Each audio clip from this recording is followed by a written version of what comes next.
I want to take 30 seconds just to show you how to find banks with non-performing notes. It's a question I get a lot, is how to find them and how to generate lists of local banks with non-performing notes. So let's just take a theoretical situation. Let's say that I'm a multifamily broker in Florida. First, I'd come down here and I'd start with banks by state.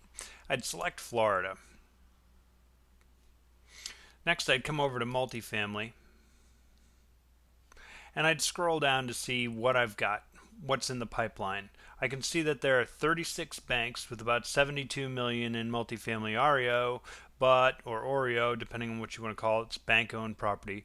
But what I'm looking for is non-performing notes. That falls under non-accrual. So multifamily, five or more units, residential properties in non-accrual, which means it's a non-performing loan. There's $206,174,000 in non-performing notes with banks headquartered in Florida. I can see there are 73 banks. If I click this, I'm going to get a list of local banks in Florida that have non-performing multifamily loans. I can see Ocean Bank up here at the top with $47,915,000 in multifamily non-performing notes. I click Ocean Bank. I take a quick look at their health, their leverage, 5.84 and 8.75. They're not wildly overcapitalized, but let's not get into that. I'll come down here into the multifamily tab, see what they've got. They've got 30 million in multifamily REO. They've got a world of 362 million, so about 10% of their multifamily portfolio is actually in REO. And I'll come down here and I can see that they've got non-accrual of 47,915,000. That's what got me here to begin with. So actually, if you took the 47 and the 30 together, it's about 70 million. Out of their 362, that's a big number and probably something they want to reduce. I can look here and I can see that this year they've charged off 21 million in multifamily. This is excellent. This means that these guys probably are sellers. They're moving stuff all the time. And then I can see in terms of recovery is 1,754,000. Okay, so next thing I want to know is how can I find these folks? So I'm going to come up here and I'm going to go first to LinkedIn.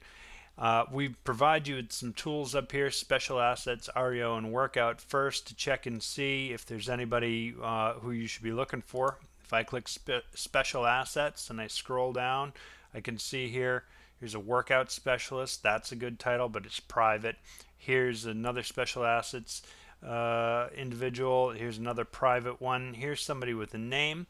And that's Pedro. He's a Senior Vice President, Director of Special Assets and OREO at Ocean Bank.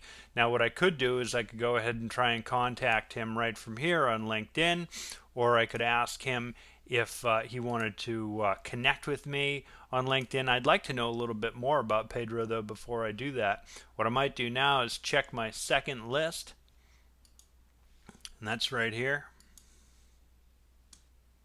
We give it a minute and here it is. If I scroll through here, I know he's a Senior Vice President. I might search for an SVP. And as I scroll down here, here's a Senior Vice President, Pedro M. That's probably my guy. I'm going to go ahead and check that. I'm going to get that contact. Yes, I do want it. I get a confirmation. Now I'm going to come down. I'm going to view my contacts. Scroll down to the bottom. Here I've got Pedro right here. Pedro Mirabel, Senior Vice President. I've got a phone number, may or may not be direct, and I've got an email right here. That's how you generate a list of multifamily banks with multifamily non-performing notes.